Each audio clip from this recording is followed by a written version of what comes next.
changed and transformed. And he was the first person to get Crips and Bloods together through a videotape and say, we got to end this war. Wow.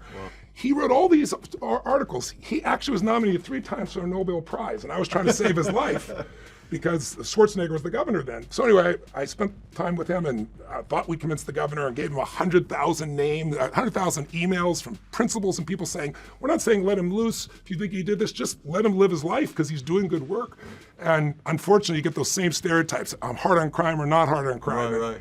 And so the governor said to me, you're going to still want, he lives in Sun Valley some of the time, you're going to still want me to come to your house and use your hot pools and eat your ice cream. And so I thought, oh man, he's free. And they killed him. But he asked me to speak at his funeral. And so I went down into the middle of the Crips and Bloods. I was the only white person in this place.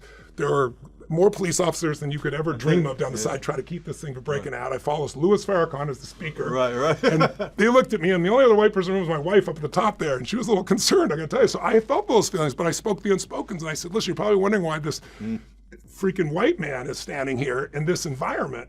But it said, but Tukey, the man who just passed away, is not the man he started as. And he wanted me to share with you that color isn't what matters, it's the soul, right? It's what we're here to give, what we're here to do. But I can remember in the midst of that, walking out of there going, oh my God, am I gonna get out of this thing alive? And I never had that thought before, and it made me stop and just think about exactly what you said, like what's it like for an African-American person to walk in this all-white environment? And that's most of their life. So how, the honoring is the secret.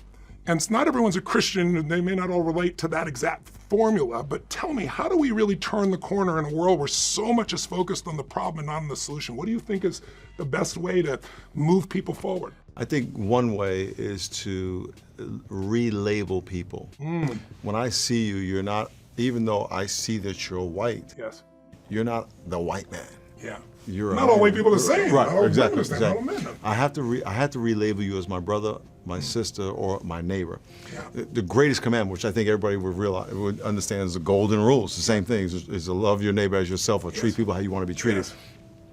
So to love your neighbors as yourself, if I relabel you as something less than neighbor and dehumanize you, I don't need to love you.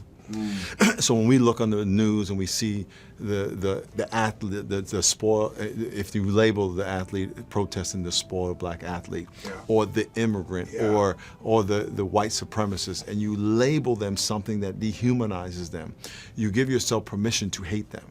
You give yourself permission to marginalize them. I remember when I was watching the Cowboys and Indians when I was a little kid, and I always wanted to learn about the Indians because they didn't have saddles. They were brown like me. The little girls had long black hair like my mom. Right? So, but they were savages.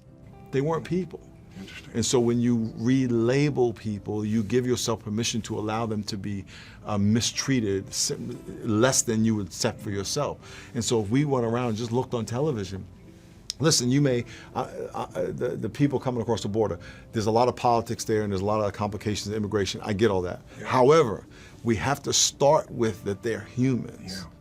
We can't start with that they're less than, because that's what they are. They were made in the image of God as the same as I was. All the terms that are given to someone to separate them, to make them less than, so that someone can justify, killing somebody for the most part. And we justify mistreating them. And so if we can start with humanizing people and giving them, next, if we can have a race consultation when we speak to them. In other words, when I'm talking to you, I know I'm talking to a white man. You're white. I see that. God gave me eyes and a brain to process information and visual. That's not bad. If I turn that into a bad thing, that's on me. But I need to allow you to disclose to me who you are. It's like the guy in the Crips, right? You saw him and you allowed him to disclose to you his genius, right? And hear his story, and you were able to filter his experience and his intelligence and put it in and say, okay, now I see why he did that, but he has the potential to do that. And who he is today too, because I think what happens today is we lock people in a moment of time as a tool for control, power. No one has a corner market on racism. It's sin, right? So we all do. Or some other ism, at least. It's right, it's right. And so if you allow people to self-disclose, if I approach you and say, there is something ingenious in him, without even knowing who you are, right? There's something ingenious. If I see someone at the airport, I talk to all the sky caps at the airport and all the TSA people, and and I know that every single person, there's something ingenious in them. I want to know what that is. Tell me your story, your pain. What are your dreams? Tell me about your family. And there's a gem there. Now, if people want to talk, you'll discover something amazing. Yeah. We If you're looking for it. If you're looking for it, you have to look for it, and you have to give them the But if chance. you're looking for what's wrong is always available. Yeah. So is what's right, right? Yeah. And you know, we all have a social narrative. A social narrative is a story that, Yes. it's a story that shapes how you see the world. It's what your parents told you, your neighborhood, your friends, and your social narrative created the prescription of the glasses through which you see everything. Yeah. You're one of 6-7 billion people, so you have 1/6 billionth of the truth Yeah. of a perspective. Yeah. My brothers and I have 2 brothers. We slept in the same room growing up. We have different social narrative. Yeah. We had the same parents, same house, same street, same friends, same school at the same time, but yet we had a little different experience because we're different people. And so all of our social narratives has a perspective. And that perspective has blind spots because it's limited.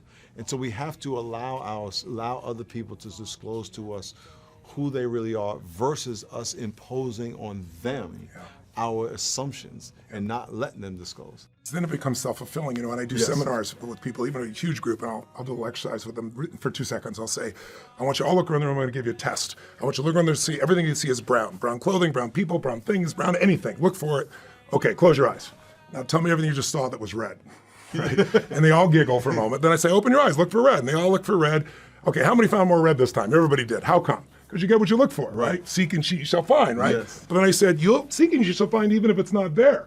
How many saw burgundy and called it red just so you could count more numbers? Everybody laughs and raises their hand. So it's like we get what we look for. So that narrative is so critical, and that narrative isn't really being directed very much by individuals who are looking from a place of connection. It's more from a place of separation at this stage. So, but tell me, but there are people that have grown up with the most insane injustices. They've grown up with every ism, whether it be misogynist, whether it be racism, whether it be class distinctions based on finance, whether it's body morph situations, if somebody's bigger physically or heavier, whatever the case would be, and everybody looks at them a certain way, acts, not everybody, but enough that that's what they believe, that becomes their narrative. And yet then there's the Oprahs. You know, there's the Quincy Jones. He's 85 years old. He's worked with everybody on earth, white, black, purple, everything in between. You know, you look at Jay-Z or you look at Beyonce. They're just royalty in our country, in our world now. Or you look around and there's one stage when the greatest golfer in the world was black and the best rapper people claimed was white, at least by awards, right? Eminem. So it's like, even though the story is there are these people that seem to be able to break out of it. What do they have different?